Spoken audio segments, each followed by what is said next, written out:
Oi, aqui é o Endrigo e hoje eu tô aqui para falar o porquê o estudo mudou minha vida. Tudo começou quando eu rodei 2 anos na Escola Estadual Técnica de Caxias do Sul. E naquela época eu estudava, trabalhava e namorava. E adivinhem o que eu priorizava? Só o trabalho e a namorada. Porque na minha cabeça eu achava que aquilo era para sempre, mas na verdade eu estava totalmente errado. Aprender e estudar é para sempre, é atemporal, é espiritual, é eterno. Faz sentido para você? E é bíblico. Em Provérbios, no capítulo 2, do versículo 1 ao 6, diz o seguinte: Meu filho, se você aceitar conservar os meus mandamentos, dando ouvidos à sabedoria e inclinando o seu coração ao entendimento, se você invocar a inteligência e chamar o entendimento, se você buscar a sabedoria como o dinheiro e a explorar como um tesouro escondido, então você entenderá o temor a Jeová e alcançará o conhecimento de Deus. Pois é Javé quem dá sabedoria, e de sua boca vem todo conhecimento e entendimento.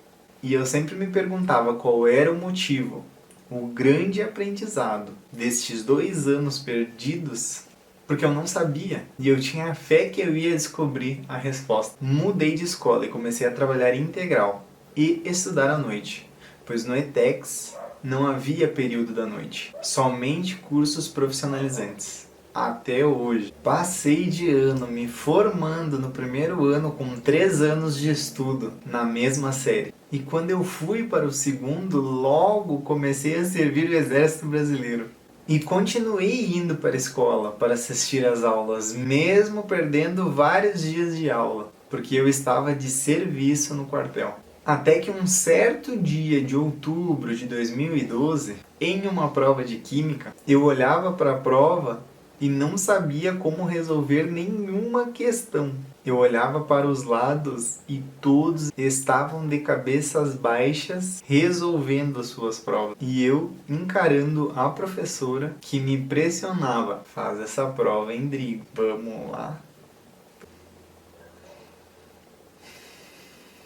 Até que eu tomei uma grande decisão naquele momento. Chamei ela, entreguei a prova em branco e desisti daquele ano letivo. Logo depois que eu saí da sala, eu fui falar com o diretor. E ele me questionou: alguém te fez alguma coisa? Ou você está jogando a toalha? Aí eu respondi: eu estou jogando a toalha. Saí de lá chorando, tentando entender o motivo e o porquê agora desses 3 anos perdidos. Eu me questionava: o que será que as outras pessoas que eu conheci que rodaram 3 anos ou mais não entenderam que eu devo entender? O que eu devo entender e aprender para passar a mensagem para os próximos desentendidos e sem respostas? Até que a resposta chegou. Em um certo dia em que eu estava de serviço na OM, na organização militar na qual eu servi, estava em um dos postos num dia muito chuvoso, com uma capa impermeável, com um fuzil travado na bandoleira, e graças a Deus eu nunca precisei destravá-lo, vigiando possíveis invasões de civis ou rondantes que estavam de serviço no dia, que passavam nos postos para verificar as nossas habilidades ou para verificar se o soldado que estava no posto já havia sido rendido por alguém e assim poder defender a organização militar. Naquele momento eu me questionei sobre aqueles anos que aparentavam ser perdidos e agora eram 3. Até ali. O que será que eu perdi? O que será que eu ganhei? O que eu devo aprender com isso? O que outras pessoas não entenderam que eu devo entender? E naquele momento veio o Espírito Santo me perguntar e me questionou: Endrigo, o que você passou fazendo sua vida inteira até aqui, agora, nesse momento, aprendendo, não foi? E Endrigo, o que você vai passar fazendo para o resto da sua vida, até o dia que você morrer? Aprendendo, não é? Todas essas questões me causaram um pequeno surto de felicidade, de entendimento, de encantamento, de agradecimento a Deus pela minha vida e pelas respostas até aquele momento ali.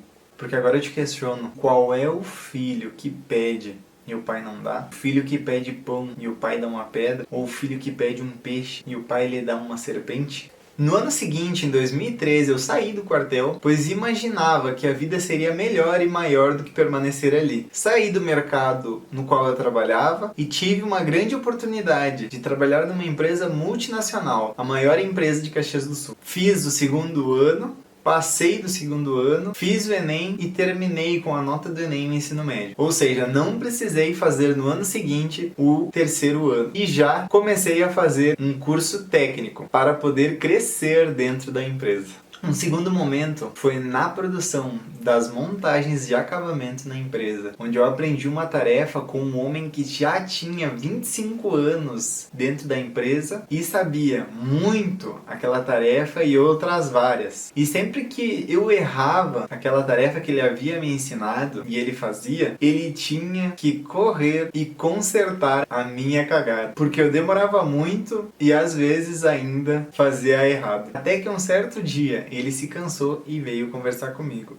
E disse o seguinte: Endrigo, quando você tiver dificuldade, você me chama, que eu venho te ajudar e te ensinar de novo. Senão eu tenho que ficar fazendo de novo, desmanchar e fazer de novo. Retrabalho, retrabalho, retrabalho. Até que um certo dia, em um momento, eu me vi estreito e com muita dificuldade. Já haviam passado 30 minutos e eu resolvi chamá-lo. Calmamente ele sentou do meu lado e disse: vamos estudar a peça, as posições e a montagem. Em 5 minutos ele tinha resolvido aquela dificuldade que eu tive ali. Aí logo depois me caiu uma ficha, que estudar não significa só estar dentro de uma sala de aula voltado para um professor, e sim com todas as pessoas e com todas as coisas, como objetos, situações, movimentos, expressões, fisiologia, linguagens não verbais e principalmente pessoas. Você já deve ter ouvido falar que temos a percepção de separação das coisas e das outras pessoas, mas na verdade tudo, o todo e todos somos um. Acredito que agora deva fazer mais sentido para você.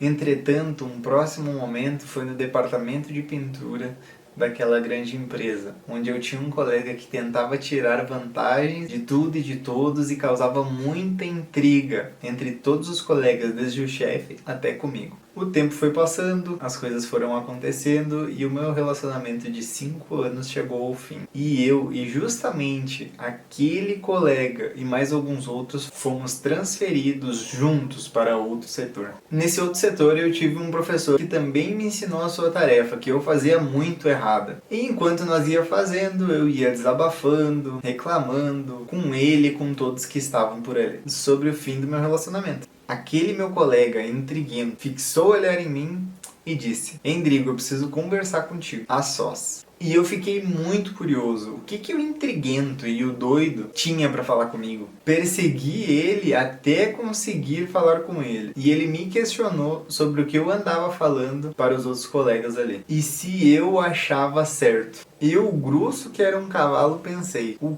que esse louco quer? E respondi ríspido: não tô entendendo o que tu tá querendo dizer com isso. Aí ele começou a falar com prudência e questionar com sabedoria. E eu perguntei na hora: o que tu tá fazendo para mudar tanto assim de uma hora para outra? E pensei rapidamente, antes de ele responder ainda: seja lá o que ele estiver fazendo, eu preciso disso também. Porque se eu já me considero ótimo assim como estou hoje, quando eu fizer o que ele está fazendo, eu vou me tornar extraordinário e imbatível.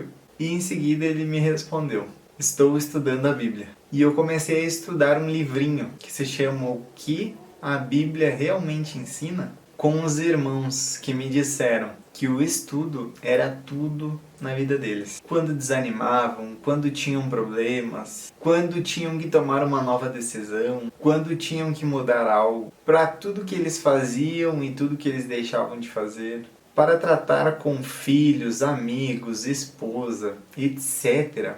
para tudo mesmo. Com essa informação, eu pude perceber que eles tinham uma tomada de consciência através da meditação e interpretação de tudo que eles liam nesse livro sagrado. Contudo, o próximo e último momento foi quando eu parei para rever meus erros e criar meus fundamentos, minhas virtudes, os meus alicerces para os próximos relacionamentos. Percebi que todas as conclusões que eu tirei dos meus erros para se tornarem aprendizados e fazer com que eles não se repetissem, não voltassem a se repetir, já estavam todos prontos na Bíblia. Foi um momento em que eu fiquei abismado, questionando há quanto tempo já estavam escritos ali. Se tirei as minhas conclusões alguns dias atrás, já estavam todos prontos ali há centenas de anos. E me questionando por que eu não havia aprendido isso antes de cometer todos os meus erros. Será que eles poderiam ser evitados somente com interpretação teórica, com prática, com experiência, sem experiência? Entre esses momentos, houve uma situação em que uma pessoa com sotaque puxado para nordestino me ligou. E a pessoa me perguntou: ô seu Êndrigo, como o senhor vai querer realizar os seus estudos? Logo depois que eu desliguei aquela ligação, me caíram várias fichas. Eu liguei vários pontos da minha história, da minha vida, de minhas experiências. E percebi como Deus estava se relacionando comigo através de experiências, questionamentos e coisas que me trouxeram entendimento.